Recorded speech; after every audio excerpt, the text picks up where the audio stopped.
Hello everybody and welcome to Songs of Conquest, an unexpectedly good strategy game that I can't seem to put down. This is a turn-based strategy come adventure game inspired by the 90s classics. It operates under a turn-based formula with a really interesting but not too invasive combat system set on top of a strategy map where your goal is essentially to lead wielders, these heroes of sorts, commanders of armies across the world. It is very much a military conquest game, but the story-based elements to it do add value, and it's an incredibly polished early access experience. My name is Jumbo Pixel, and in this video I aim to introduce you to what I'm calling an unexpectedly good for me strategy game in Songs of Conquest. We'll talk a little bit about what it is, what sets it apart from perhaps some of its most likely competitors, such as Heroes of Might and Magic, how the game plays, the different modes that it offers, and ultimately assess its early access state and determine whether it's worth it or not. Let's hit the like button graciously, of course, and begin. First and foremost, I'd like to talk about what this game actually is.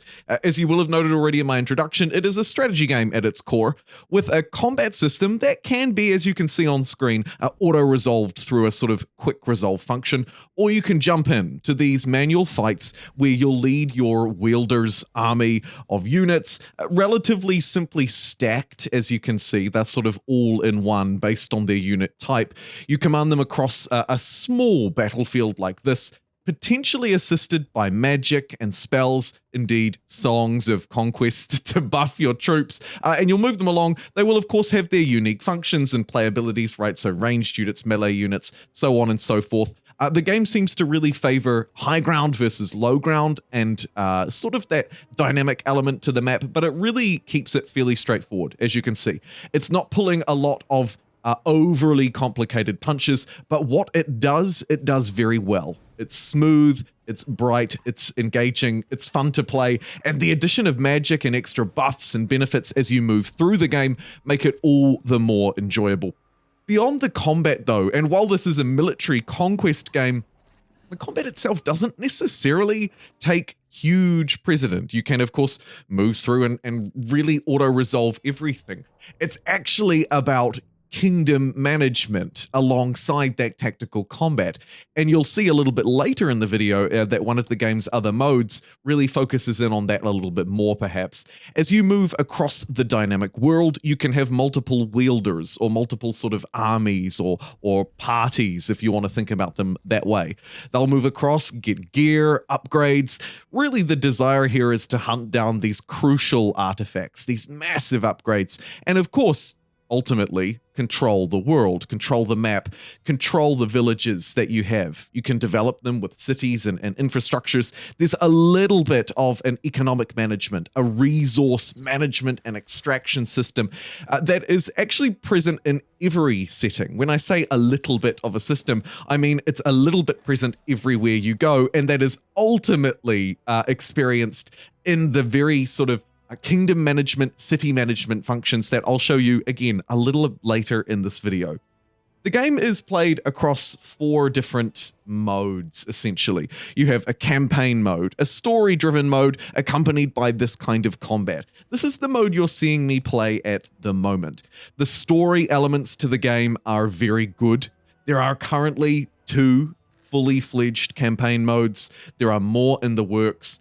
And, as I'll touch on a little bit later in the video as well, the game has an incredibly well-optimized, well-utilized mod.io integration, actually, the same as Humankind, for adding additional stories, additional campaigns into the game. I'll touch on that in just a minute, but first, it's important to note, there's also a skirmish mode where you start in a settlement in a town and try and skirmish with a number of opposing factions to try and take it over.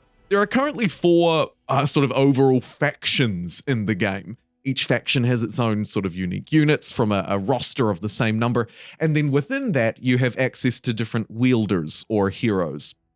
A small side note, but that's important to note that in the skirmish mode, that's sort of Age of Empires, very much Age of Empires like skirmish mode, but in a Songs of Conquest, Heroes of Might and Magic style and format approach to strategy game is very enjoyable. And that bleeds through into the third mode, which is multiplayer. Yes, this is an early access game and multiplayer is fully integrated. I'll touch a little bit more on the development of how well that is in the next section where I talk about the early access state, but it's important to know that we've got it. We've got it locally and we've got it online and it's here. And again, my testing is relatively limited. We've only just jumped into early access today, of course, but so far it seems so good.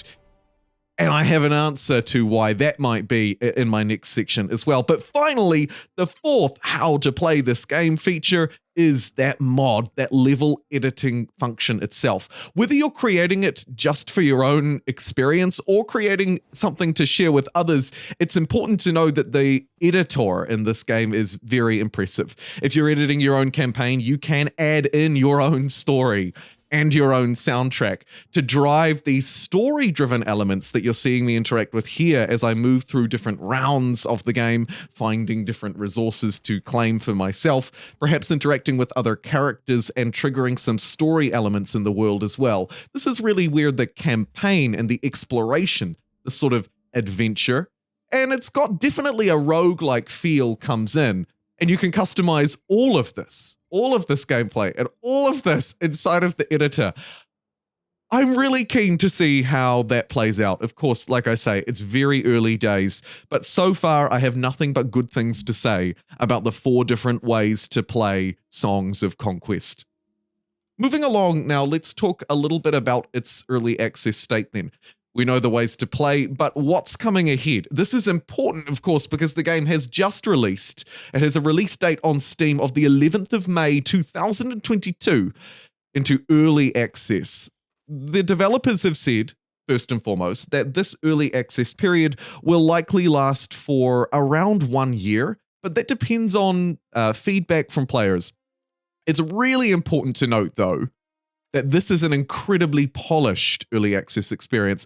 I'll draw on the devs themselves here when they say Songs of Conquest is nearly finished. All of the key features are in place. Thanks to largely alpha testing since the beginning of summer 2021. That's the Northern Hemisphere summer. They go on to say that there are still a lot of other things that they'd like to improve. They want to cooperate with the community in doing so. But as developers, they've had huge benefit from that early alpha testing, again, since summer of 2021. Anyone buying the game in early access should be able to enjoy it as it is, though. They're committed to the community aspect, so on and so forth. The point here really is that this is an incredibly polished early access because a lot of the beta testing has already been done in that alpha phase. Now, for some months, it's important to note, when asked about how the full version is planned to differ from this one, another thing that you might be interested in, and I'll quote them directly here by saying, quote, "First and foremost, we want to figure out together with the community what features we should prioritize. We have lots of ideas for the finished game, but since we have already been in development for over 5 years, we need a reality check. It comes down to what you, as the player, ask us for and what you enjoy the most about the game. We see no point in painting a grand roadmap of features that might change as soon as people get access to the game. Instead, we intend to be humble and open to the requests of the community, but of course, we anticipate a lot of general quality of life improvements," end quote. And I think that sums up really the experience, or at least my experience, of the early access state of Songs of Conquest.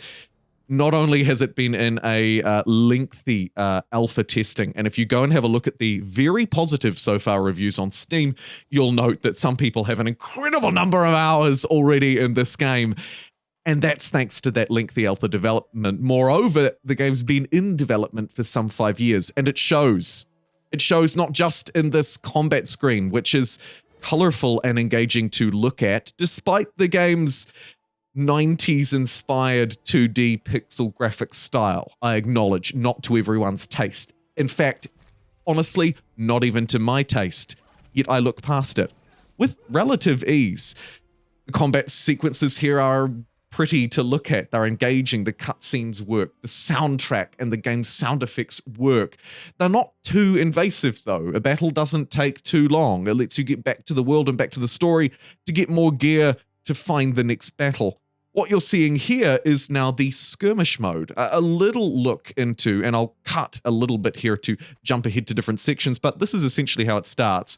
In a home base with a home territory, ready to upgrade. You'll gather resources around you, build up strength with your one wielder, potentially buying more or upgrading and researching additional technologies here at the main center through developing more buildings. Get your wielders strong enough and upskill them, as you can see here, and you'll be able to branch out and take more of the world, ultimately looking to find those rival factions and take them down in a very beautiful blend of strategy and adventure in a turn-based setting. I think that also one other important thing to note when evaluating the quality of this early access experience is to wonder, how are they planning on actually involving the community in this process? Because it's easy to say we want to know what you want to do, but what does that actually look like? They have a community Discord established where we can provide feedback, and they also enjoy collaborating with players, quote, and have no intention of stopping that. Discussions on Steam forums and Discord. So if you'd like to feed into it, I just thought it was important to note that seems to be the channels that they're pushing people toward. So, is Songs of Conquest worth it? Songs of Conquest retails at $30 US, which is a reasonable price point, I think, for this kind of game. This is not a AAA title, right? This is developed by a development team called Lavapotion, published by Coffee Stain Publishing, a great name. And it's inspired by the 90s 2D graphics, pixelated style, turn-based adventure strategy game. It's a brilliantly polished one, as we've already discussed, but this is not a AAA title, and so it should not be priced potentially in competition with those. At least that's how many consumers will see it. I think that the $30 price point is right because the early access is so well polished. You are essentially getting the full version of the game here. The multiplayer works completely and wholeheartedly. The skirmishes work. The campaigns, while there's only 2 of them, already work.